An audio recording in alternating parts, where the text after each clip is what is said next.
일어나 그 땅으로 가라는 말씀, 2015년 우리 교회의 표이면서 동시에 하나님께서 여호수아와 그 백성들에게 전해주신 명령이죠.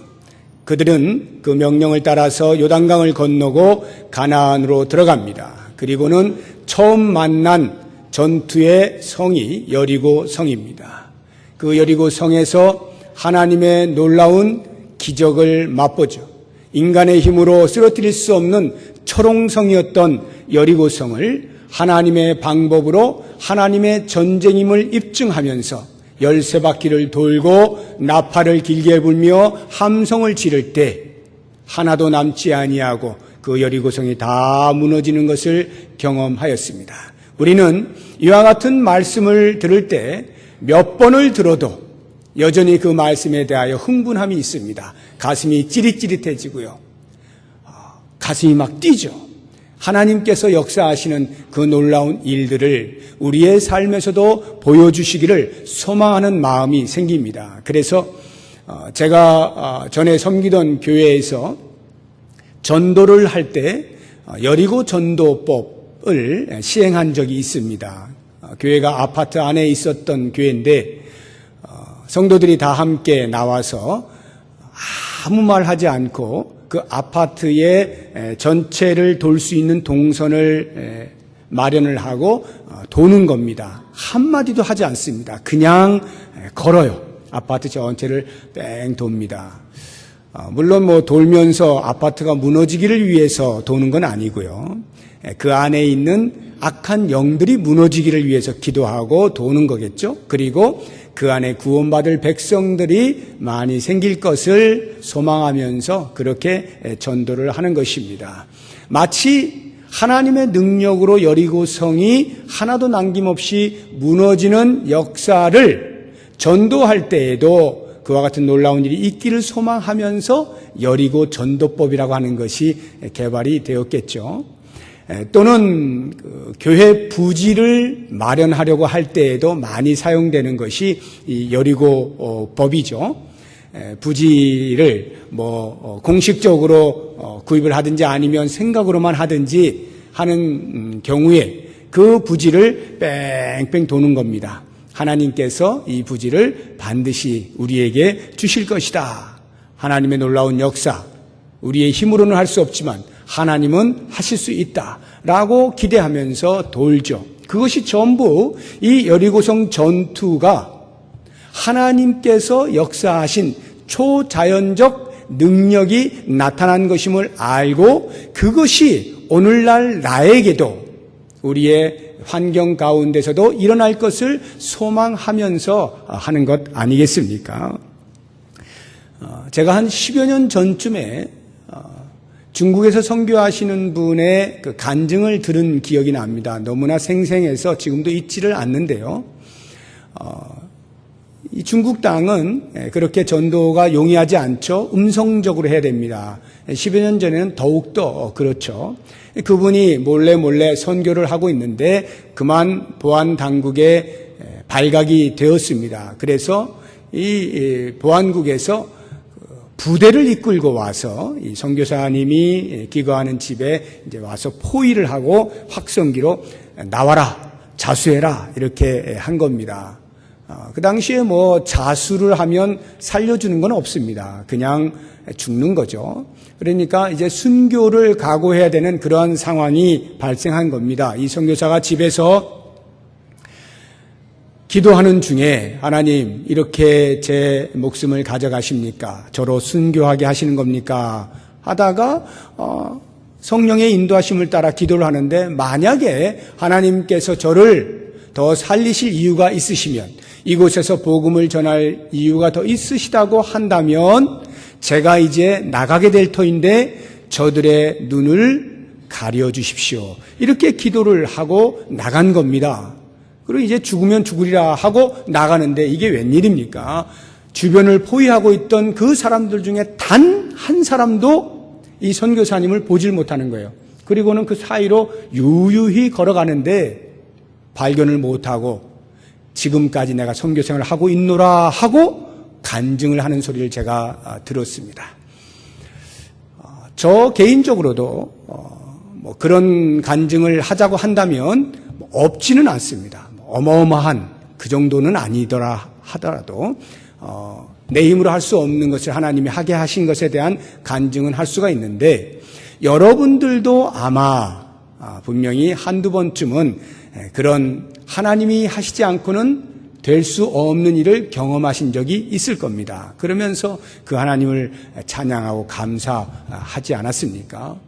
이러한 모든 것들은 이 여리고성에서 보여주셨던 하나님의 놀라운 능력, 그것으로 말미암은 것인데, 이것이 오늘날에도 여전히 우리의 삶에서 간헐적으로 나타나고 있는 것이고요. 그것을 경험하게 될 때 우리는 그 하나님을 찬양하지 않을 수가 없고 위대하신 하나님을 노래하게 되는 것입니다.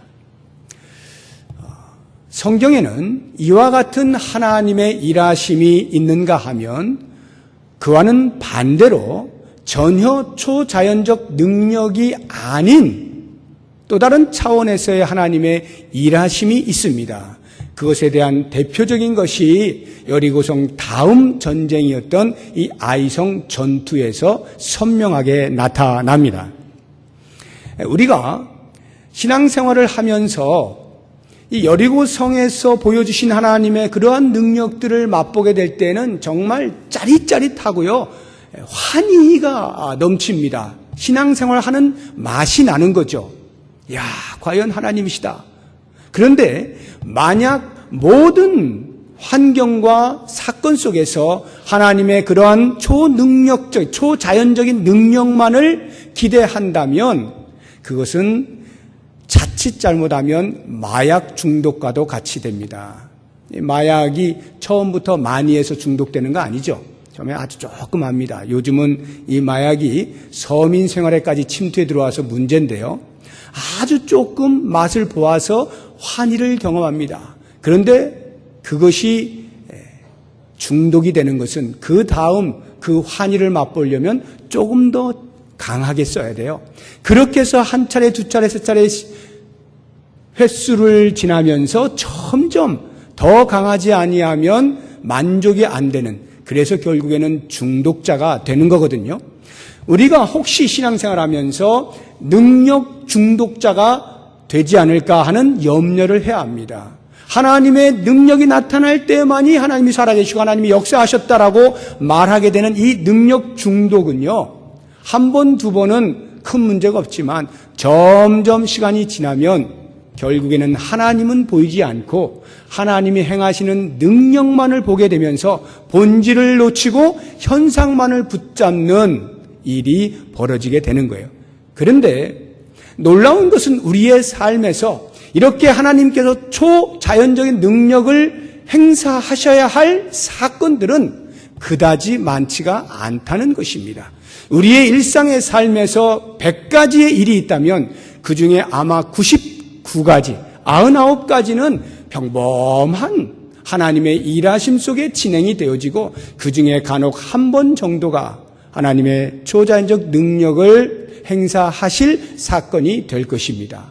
그렇게 볼 때 오늘 우리는 지난주에 이어서 아이성 전투에서 과연 그들이 어떻게 승리하였는가라고 하는 것을 세심히 살펴볼 필요가 있는 것입니다. 우리는 이 아이성 전투에 대해서는 여리고성 전투만큼이나 관심 있게 보질 않습니다. 별로 신앙의 눈으로 볼 때는 점검해 볼 게 없거든요. 그냥 평범하게 인간의 지략을 통해서 이긴 것이기 때문에 신앙적으로 말할 것이 없다라는 선입관을 갖는 것입니다. 그런데요, 하나님은 우리의 그와 같은 생각을 바꾸어 주시길 원하시는 거예요. 여리고성 전투의 기록은 여호수아 6장 한 장에 기록되어 있습니다. 그런데 아이성 전투는요, 7장과 8장 두 장에 그 내용이 배가 넘도록 기록이 되어 있습니다. 뭘 말해주는 걸까요? 그 안에 찾을 것이 있다는 거예요. 어쩌면 여리고성 전투에서의 하나님의 일하심보다 훨씬 더 가깝게 많이 경험하게 되어질 하나님의 평범하심 속에서의 일하심을 우리로 하여금 알게 하시기 위하여 아이성 전투의 기록을 길게 해놓았다라고 보아도 틀린 말이 아닐 것입니다. 그런 면에서 이제 우리가 지난주에 이어서 계속 볼 터인데, 아이성 전투는 과연 그들이 어떻게 승리할 수 있었느냐? 지난주에 두 가지 말씀드렸죠. 하나님의 격려하심, 두려움에 휩싸여 있는 여호수아에게 찾아오셔서 여전히 앞뒤가 꽉 막혀 있다라고 생각되어지는 상황 속에서도 하나님이 한마디 위로의 말씀을 주시고 격려해 주심으로써 다시금 힘을 얻고 이길 수 있다는 것. 그리고 또 하나는 군사 전략이라고 말씀드렸죠. 인간의 지략입니다. 철저히 준비하는 것입니다. 계획을 세우는 것입니다. 그리고 그것에 따라 진행하는 것입니다. 마치 하나님의 능력은 없어도 빠져도 아무 지장 없이 될 것 같은 그러한 모습에서 하나님의 일하심이 있다는 것을 우리로 알게 하는 대목이죠. 이제 오늘 그 승리방정식 마지막 세 번째로 하나님의 뜻을 분별하고 그 분별된 뜻을 따라서 때를 따라서 순종해 드리는 것, 이것이 승리의 요건이다라고 하는 것을 같이 생각을 해 보려고 합니다. 여호수아는 이미 지난주에 본 것처럼 협공으로 아이성을 물리쳤죠. 한번 15절을 보시기 바랍니다. 여호수아와 온 이스라엘이 그들 앞에서 거짓으로 패한 척하여 광야길로 도망하매, 여호수아는 매복병들을 이미 심어 놓았습니다. 그리고 아이성 앞에 가서 전쟁을 하는 척하죠. 그러니까 아이성 군사들은 이미 1차전에서 승리한 경험이 있기 때문에 이번에도 여지없이 뛰쳐나온 겁니다. 그리고 너희들이 아직도 혼이 덜 났느냐 하듯이 몰아가니까 이 여호수아가 거짓으로 패하는 척하며 도망을 가는 것입니다. 그렇게 되니까 이 아이의 군사들이 이것 봐라 하면서 이번에도 역시 우리가 승리하는구나 하고는 추격을 하는데, 어떻게 추격하냐 하면 16절 17절 보세요. 그 성읍에 있는 모든 백성이 그들을 추격하려고 모여 여호수아를 추격하며 유인함을 받아 아이 성읍을 멀리 떠나니 아이와 베델에 이스라엘을 따라가지 아니한 자가 하나도 없으며 성문을 열어놓고 이스라엘을 추격하였더라. 얼마나 신이 났으면, 얼마나 자신감에 넘쳤으면 성문을 열어놓습니다. 여기는 누가 올 사람이 없는 거죠. 지금 자기들이 다 지금 추격을 하고 있으니까 도망가기 바쁜 이스라엘에서 성문을 들어올 일은 없다고 보는 것입니다. 그러니까 자신감에 넘쳐서 성문을 활짝 열어놓고 추격을 할 때까지 다 하고 있는 것입니다. 바로 이때 놀라운 일이 일어나죠. 하나님께서 개입을 하시는 겁니다. 18절을 보세요.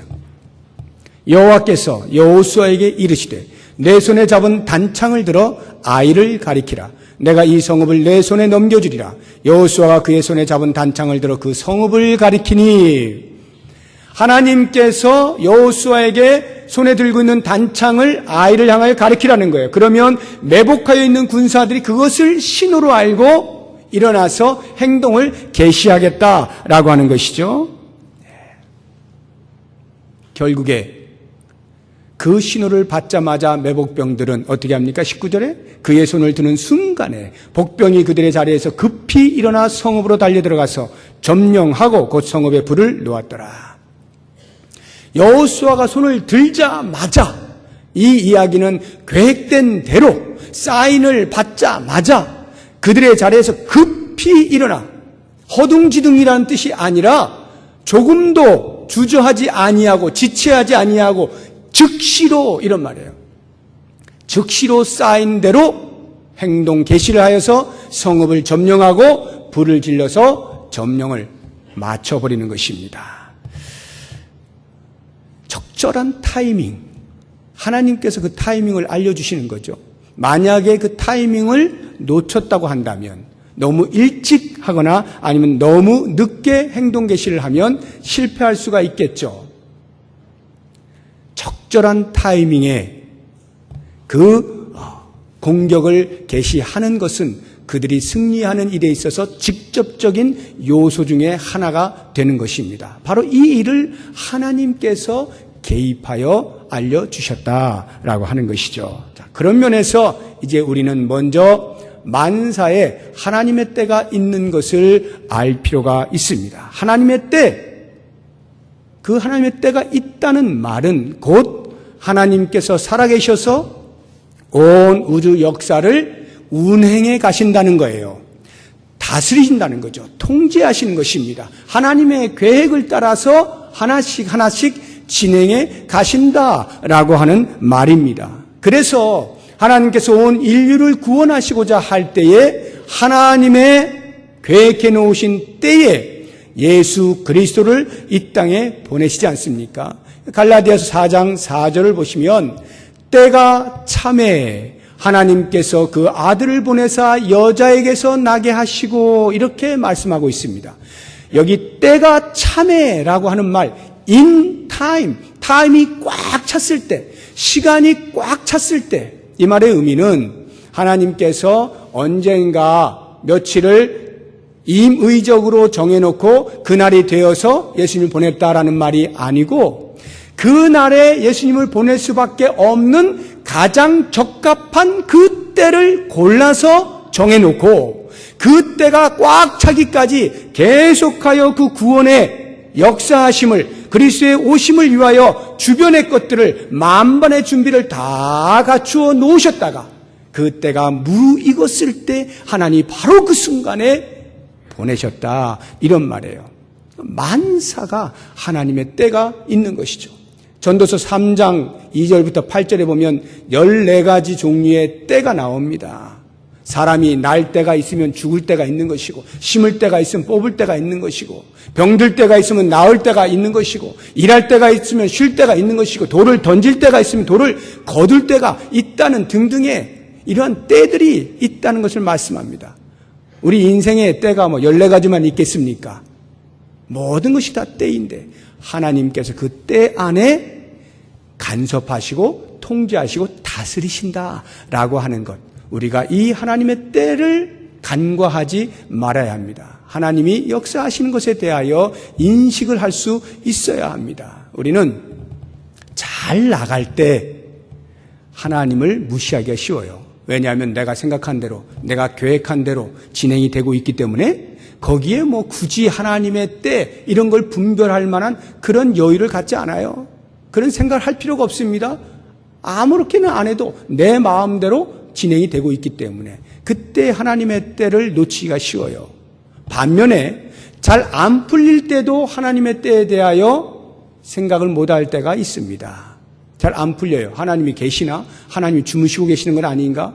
하나님, 나는 지금 이때라고 생각하는데 하나님 지금 뭐하고 계십니까? 이렇게 하면서 조급해하면서 하나님의 때에 대하여 인식을 하지 못할 수가 있습니다. 그러나 여러분, 만사에 하나님의 때가 있는 것 기억하십시오. 그리고 모든 일들은 하나님의 섭리 가운데 진행되고 있는 것임을 잊지 마시기 바랍니다. 그렇게 되면 이제 그 다음 단계로 넘어가셔야 하는데 하나님의 때가 있음을 인식하면 그 다음 그 때를 분별할 수 있는 능력을 갖춰야 합니다. 만약 그 능력이 없다면 하나님의 때가 있다는 것을 알겠는데 그 때가 언제인지 모르니까 여전히 자기의 때를 따라서 할 수밖에 없고 그렇게 되면 실수할 수밖에 없는 것이죠. 이스라엘 백성들은 예수 그리스도 메시아를 간절히 기다렸습니다. 고통의 시간들을 수백 년 동안 지내오면서 우리를 구원할 메시아를 기다렸지만 오지 않는 거예요. 하나님의 때를 분별하지 못하니까 내가 지금 고통받고 있는 이 때가 하나님께서 메시아를 보낼 때라고 생각하는 겁니다. 그래서 자신의 때를 하나님의 때와 맞추어 내려고 하다 보니까 원망과 불평이 쏟아질 수밖에 없는 것이죠. 그런가 하면 하나님께서 당신의 때가 되어서 예수님을 이 땅에 보내시니 그들은 또 아직 때가 아니라고 하면서 예수님이 오셨음에도 불구하고 메시아로 받아들이지 않고 여전히 또 다른 메시아를 기다리는 해프닝을 벌인 것이 이스라엘 백성들입니다. 요한복음 11장에 보면 죽은 나사로를 살리신 예수님의 사건에 대하여 기록하고 있는데 예수님께서는 마르다와 마리아에게로부터 나사로가 죽기 전에 전가를 받습니다.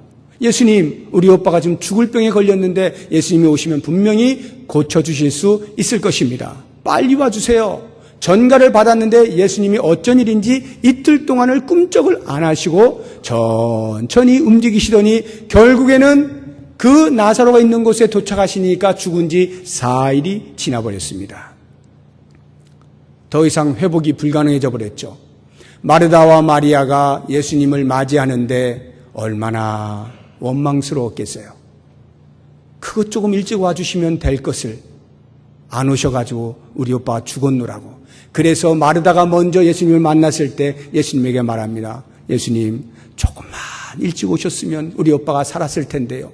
그런데 이 말을 마리아가 나중에 또 예수님을 만나서 똑같이 합니다. 그러니까 마르다와 마리아의 마음에는 동일하게 예수님이 일찍 오시기만 했어도 우리 오빠 안 죽었다는 거죠.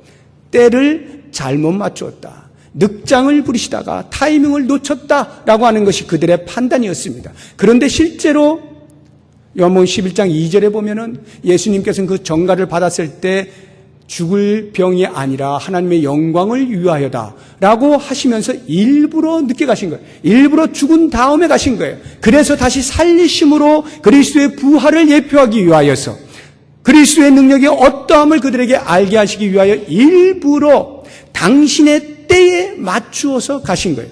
그런데 마르다와 마리아 그리고 제자들과 그곳에 모였던 모든 사람들은 그 때를 분별할 능력이 없었습니다. 여러분, 요즘 우리나라에서 메르스라고 하는 것 때문에 많이 힘들었고 또 지난 주간에는 또 북한에서 포탄 도발로 많이 힘든 상황에 있습니다. 메르스 때 가장 정부에 비판한 내용이 뭡니까? 초동 대응이 늦었다는 거 아니에요. 대응이 늦었다. 타이밍을 놓쳤다라고 하는 것 때문에 비판을 많이 받았죠. 이번에 이 포탄 도발에 대해서는 어떻습니까? 뉴스를 보니까 상당히 긍정적으로 평가를 많이 해주더라고요. 1시간 정도 차이 나게 공격을 했다는 것인데요. 그 원점이 어딘가를 찾아서 하기 위해서 그 정도의 시간이 걸렸다라고 하는 말인데 아무튼 이 타이밍이 얼마나 중요한가라고 하는 것을 우리에게 보여주고 있는 거죠. 타이밍을 놓치면 많은 부분에서 실패하게 되는 것입니다.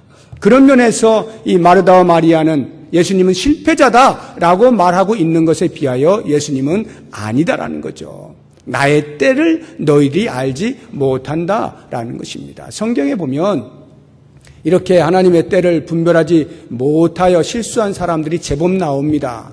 모세 같은 경우에 나이 40이 되어서 이제 내가 드디어 내 백성을 구원할 때가 되었다라고 생각하고 칼을 휘두르는데 하나님께서는 아니다라고 말씀하시면서 너 40년 더 기다려야 돼 하고 미디안 광야로 내보내시지 않습니까?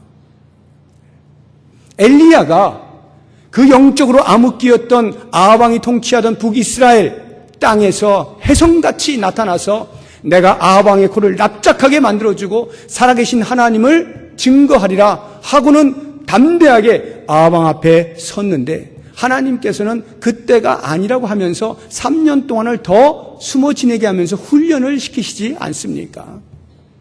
나는 지금이라고 말하고 있는데 하나님은 아직 아니라고 말씀을 하고 있는 거죠. 그런가 하면 반면에 하나님이 지금이라고 말씀하시는데 아직 아니라고 말하는 사람들도 있어요. 아브라함이 그렇죠. 갈대아 우르에서 하나님의 명령을 받고 아버지 데와 함께 다 함께 나와서 하란에 머뭅니다. 가나안 땅으로 가라 하신 말씀에 대하여 확신이 없었던 그는 하란 땅에 머물고 있는데 계속해서 머물고 있으니까 하나님께서 야야야 이제는 네가 가나안 땅에 가야 할 때야 하고는 아브라함에게 나타나시잖아요. 머물고자 할 때 하나님이 지금 움직일 때라 말씀을 하고 계시는 겁니다. 요나에게도 마찬가지입니다. 니느웨 백성들이 죄악으로 인하여 멸망을 당하게 될 때 하나님께서는 요나를 보내셔서 그들에게 회개할 기회를 주시려고 하는데 요나는 아직 때가 아니라고 하는 것입니다. 그리고는 요바로 내려가서 다시스로 가는 배를 타고 도망을 가려고 하는 것이죠. 하나님의 때를 거부하고 자신의 생각으로 행동을 하려고 하는 것입니다. 이와 같은 모습들을 보게 되면 하나님의 때를 분별한다는 것이 얼마나 중요한 것인가 하는 것을 알게 됩니다. 그런데 그 때를 분별하는 게 쉽지 않다는 것이 우리에게 문제인 것이죠. 과연 어떠한 사건에서 하나님의 때가 언제인지를 분별한다는 것이 쉬운 게 아니에요. 그래서 많은 사람들은 그저 포기하고 되는 대로 살아가려고 하는 사람들이 있습니다만 우리 성도들은 그렇게 살지 않습니다. 비록 내가 영적으로 민감하지 못하여서 정확하게 분별하지 못한다 할지라도 어떻게 해서든지 분별하려고 애를 써야 되는 거예요. 자, 그렇다고 하면 하나님께서 우리에게 무작정 분별해서 순종하여 살아라 이렇게만 하시는 것은 아니고요. 우리에게 분별할 수 있는 무언가 장치를 해놓으시죠. 여러분, 우리가 어떻게 하나님의 때를 분별할 수 있습니까? 그것은 우리의 마음을 깨끗이 함으로써 가능한데요. 예수님께서 팔복을 말씀하실 때 6번째 복에서 마음이 청결한 자는 복이 있나니 그들이 하나님을 볼 것이며 이렇게 말씀하지 않습니까? 마음이 청결한 자가 하나님을 본다는 거예요. 하나님을 볼 수 있다는 말, 하나님의 거룩 앞에 설 수 있는 자는 역시 거룩한 자다 이런 말이고요.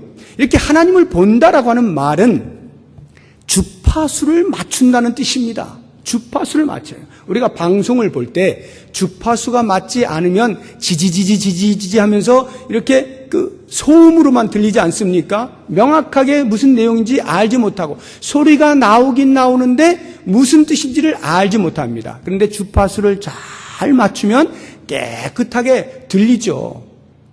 우리의 마음을 청결하게 한다는 것이 하나님의 우리를 향하여 들려주시는 음성을 듣는 주파수를 맞추는 행위입니다. 하나님은 끊임없이 우리에게 말씀하고 계셔요. 그런데 우리가 주파수를 못 맞추면 놓치는 것뿐이죠. 그래서 그 마음을 청결하게 하고 있으면 계속하여 하나님의 뜻과 하나님의 때들을 분별해낼 수가 있는 것입니다. 그러면 이 마음을 깨끗이 한다는 것, 어떻게 하면 깨끗이 할 수가 있는가? 제가 2가지만 실제적인 것들 말씀을 드릴 텐데 그 하나가 기도입니다. 기도한다는 것, 하나님과 이야기한다는 거죠. 우리가 어떤 사람과 이야기를 하면 그 사람에 대해서 점점 많이 알아가지지 않습니까? 그래서 많이 이야기를 해본 사람은 눈빛만 봐도 안다 그러잖아요. 우리가 하나님과 계속해서 대화하다 보면 우리도 모르는 사이에 하나님의 마음을 읽을 수가 있게 되는 겁니다. 하나님의 마음을 헤아릴 수가 있게 되는 거예요. 그러면서 어떤 사건을 보고 하나님의 때가 무엇인지를 분별해낼 수가 있고 하나님의 때가 언제인지를 분별해낼 수가 있는 것이죠. 그런 면에서 기도하는 습관을 들이는 것은 성도에게 있어서 영적인 전쟁을 치는 성도에게 가장 큰 무기 중에 하나가 되는 것입니다. 사랑하는 여러분, 여러분의 개인의 시간들에 있어서 기도하는 시간 빼놓지 마시고 반드시 계획표 안에 집어 넣으십시오. 그리고 공동체로 기도하는 시간들 귀하게 여기시고 열심으로 나오셔야 됩니다. 새벽 기도에 나오시고요. 중보 기도할 때 나오시고요. 금요 기도할 때 나오십시오. 그래서 마음을 모아서 계속하여 기도하는 가운데 우리도 모르는 사이에 하나님의 마음을 헤아리게 되고 그 뜻을 분별해낼 수가 있고 때를 분별해낼 수가 있게 되는 것입니다. 기도하는 자리를 꼭 지키시기 바라고 또 다른 한 가지가 하나님의 말씀을 가까이 대하는 거예요. 왜요? 이 하나님의 말씀이 얼마나 우리들에게 거룩을 요청하고 있습니까? 당신의 마음을 표현해 놓았잖아요. 이 말씀을 읽고 또 읽고 가까이 하면 할수록 우리의 마음의 더러운 죄악들을 벗어버릴 수가 있죠. 제거해버릴 수가 있는 겁니다. 말씀을 사모하는 사람이 죄와 짝하여 사는 경우는 없습니다. 흉내내는 사람이면 모를까? 정말로 하나님의 말씀을 사모하고 가까이 대하는 사람은 이 말씀에서 우리에게 요청하는 그 거룩 앞에 자신을 늘 점검하면서 깨끗한 삶을 살려고 애를 쓰는 것이죠. 그러니까 주의 말씀을 늘 옆에 두십시오. 그리고 수시로 읽고 묵상하고 암송하고 들으십시오.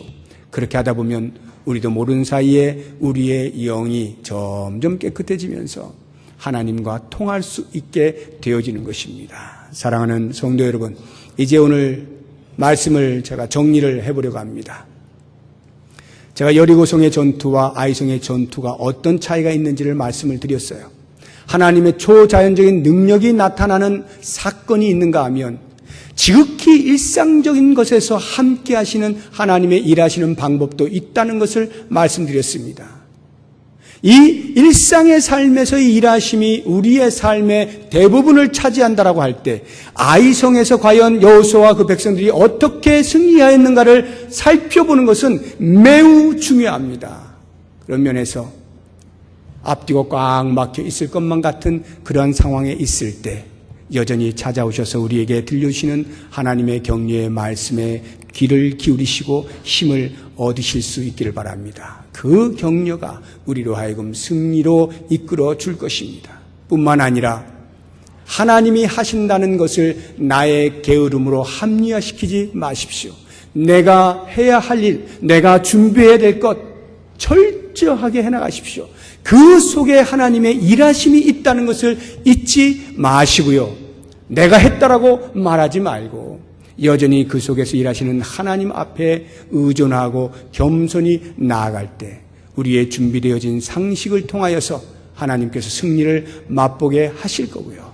무엇보다도 하나님의 때가 있음을 알고 그 때가 언제인지 하나님의 뜻이 무엇인지를 분별해내는 능력을 길러서 그 능력을 따라서 순종하여 갈 때 하나님께서 여호수아를 통하여 승리를 맛보게 하셨던 것처럼 오늘 이 시대에 우리에게서도 일상에서 일어나는 숱한 영적인 전쟁에서 승리케 하실 것을 믿음의 눈으로 바라보시면서 그 하나님께 영광을 돌릴 수 있는 복된 삶이 되시기를 주의 이름으로 축복합니다.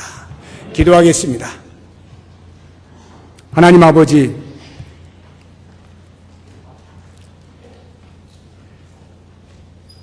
극도의 두려움 가운데 있을 때 오히려 하나님께서는 죄를 제거하게 하심으로 얼마나 하나님이 무서운 분인가를 알게 하심으로 우리에게 최상의 성결을 요청하시는 것을 봅니다.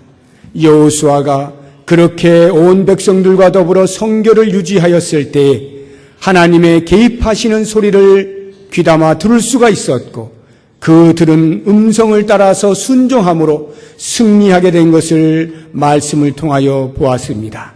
우리의 삶에서 일상적으로 일어나는 숱한 영적인 전투에서 하나님의 때를 분별해낼 수 있는 능력을 길러 과연 하나님께서 원하시는 방법을 따라서 하나님의 섭리에 순응하면서 우리에게 주시는 승리를 날마다 경험하는 복을 허락하여 주시옵소서. 예수님의 이름으로 기도드립니다. 아멘.